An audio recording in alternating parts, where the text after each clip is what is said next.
What's up? It's been a while. It's been a while since I have come on live and aired my shenanigans to a digital video audience.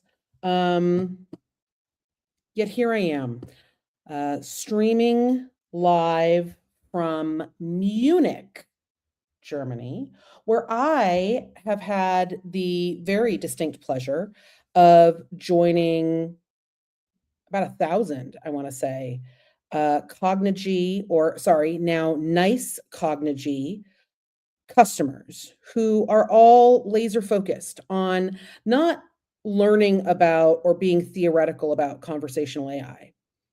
These are customers who have been through the interactive virtual assistant video, the virtual recording wars. They've been through the IVAs, they've been through the IVRs. They have long been automating processes in the contact center, which I think is something we tend to forget about. That as much as we like to think of the contact center as being some weird old stodgy place, we've actually been using a lot of the deterministic AI that a lot of folks who are trying to make this switch into agentic have actually found to be quite a stumbling block.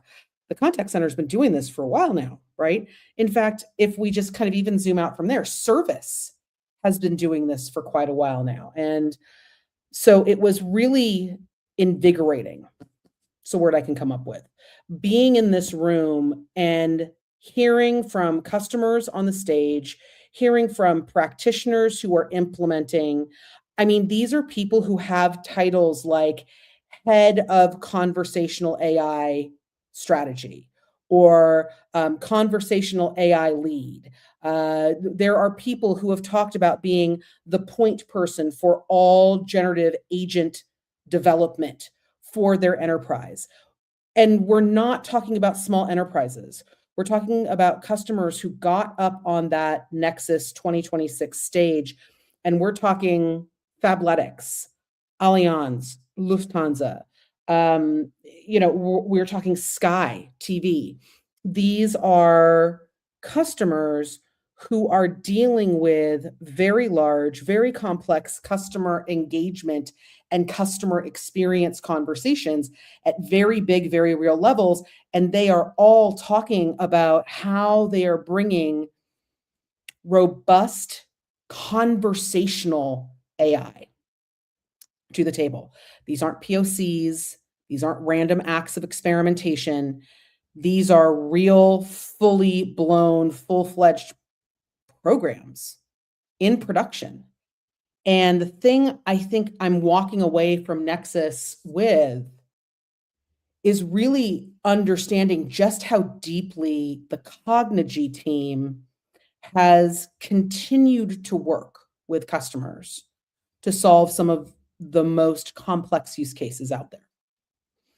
This isn't about, suddenly waking up in the morning and discovering the terminology of forward deployed engineers. In fact, everyone was kind of joking about that here. Like, haven't we been doing that for years?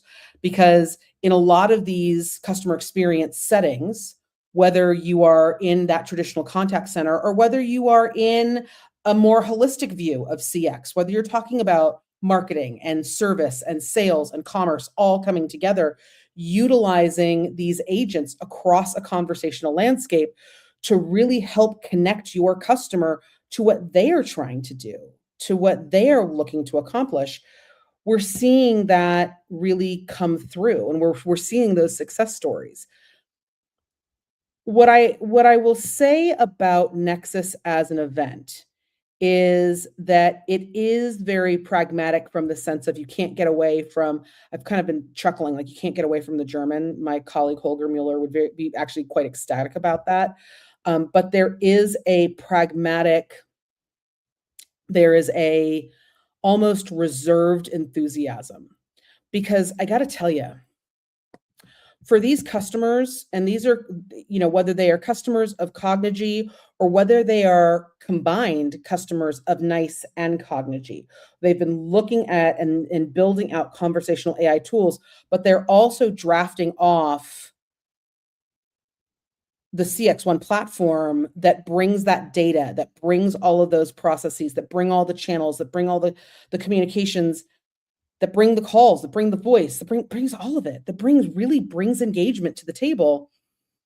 These customers are not sitting there sweating things like deflection. Deflection is certainly something that they can measure. It's certainly something that they can track and say, look, we're actually delivering a better experience. We have had these issues resolved faster. Yes, they've been deflected, but they're not sitting there trying to, wringing their hands, wondering how we can get our agents to stop talking to our customers. They're actually doing the opposite. They're trying to find more ways that they can better connect their agents and their customers. How can we get their customers actually out of that rut of rage screaming agent or banging on zero to get to a human, because what they're really trying to do is solve a problem. How do we in service actually progress to that point of proactive servicing, proactive engagement? We've been talking about proactive for years. These customers are reporting on their successes, and that was really exciting to hear. I think a lot of times, when I have my analyst hat on, you can come to these events and you can come to other shows and you hear a lot about almost this kind of vendor-driven cheerleading of like, come on, guys, we can do it. We got this. Like, you hear that, like, go write more agents, go do more stuff, deploy more AI, go, go, go, go, go. You don't get that. You don't get that here with NiCE Cognigy. What you get, which I think is really important to differentiate, you get that real world example. You get that sense that it's not that you can do this, but there's also a list of things that you probably shouldn't do, right? Don't go out and just deploy AI for the sake of deploying AI. Don't go and try to wrestle your way into creating more agents than your competition. There is this conversation that's happening here about how to strategize for what that next view is, how to strategize for what that conversation is. And I got to tell you, it was darn near liberating, right? Because instead of feeling like I'm somehow missing the boat, if I don't do this now, I'm going to be lost forever in the sea of business. You had a room full of customers thinking, okay, I did that first one. I can go start the next 10. I can actually move into production. I don't have to talk about why things fail. Instead, this was stage presentation after presentation, after panel, after presentation, talking about how you succeeded, right? And these customers, I got to tell you, these Cognigy customers, they are a community because they're up there sharing the exact secret sauce of how they got it done. They're so confident that even if they share that secret sauce, they're still going to have a differentiation because they are working with Cognigy, because they are working with NiCE in a very different way. They're up there, quite frankly, sharing slides that if I had seen it at any other stage, I would assume that there would have been a giant red confidential. I just assumed that everyone wanted to just keep it under wraps and just do one of those, well, we're doing kind of well. No, these customers are proud in all capital letters. And God, it was great to see. I think the other thing that I noticed really quickly across every single customer conversation was they all did something that I think is really important to call out. They didn't set out to deploy AI. Instead, they sat down, they zoomed out, and they actually figured out what business process they wanted to improve, and then asked the critical question of, could I do it with deterministic AI? Could I do it with workflow automation? Do I need to do it with conversational? They had a nuanced, strategic conversation about what, why, and how before they ever set out to bust into an agent orchestrator or an agent canvas or, to go do all the things. It wasn't about vibe coding for the sake of vibing. It was, yes, that's a tool in my toolkit, And I had to build some things and I had to buy some things, and I can vibe all of this stuff. But what I can't vibe is the strategy that needed to be determined before I got started. Super important to call out, because every single one of the customers that hit that stage actually told that story, whether they realized it or not. I've got to say also, with kind of the last minute I'm going to spend with you, is that this event, Nexus 2026, was a very interesting window into the first year of, let's call it the new NiCE. It's not really the new NiCE. It's really built on this rock solid foundation that we have always known about and that we've always seen from this company. But this was the first, let's call it the first Russell year. And I have had the pleasure of knowing and getting to watch Scott Russell for many years now, probably longer than both of us want to admit. And it's very clear to me when I hear his enthusiasm, and he's always, if you've ever seen Scott Russell speak, like, he is enthusiastic, period. Like, he is getting on that stage. He's going to bounce around. His arms are going to get big and wide. He is going to love every single minute of it. He's going to have a big smile on his face. You can't help but feel that infectious enthusiasm that he has for whatever he chooses to spend his time doing. And right now, he is choosing to spend his time leading this rather large organization into its next era. And you see that very early on with the acquisition of Cognigy, but you also see it in how the acquisition of Cognigy has rolled out, how that binding, how that combination has really felt, how it keeps getting stickier, how the cultures melded. And because the cultures were so aligned between the two companies, they could move fast, they could integrate faster. They could make models and processes and points of orchestration happen, not just be theoretical, but really be available for both customers. And the thing I want to share, whether it's with the industry, with the market, or whether it's with buyers of this type of technology, this Russell era NiCE, it's not going to be contained. It's not going to be contained in traditional functional dimensions where we can all say, you're a CCAS, go stay there. Your contact center, go stay there. Your fill in the blank, go stay there. That's what folks like me try to do, right?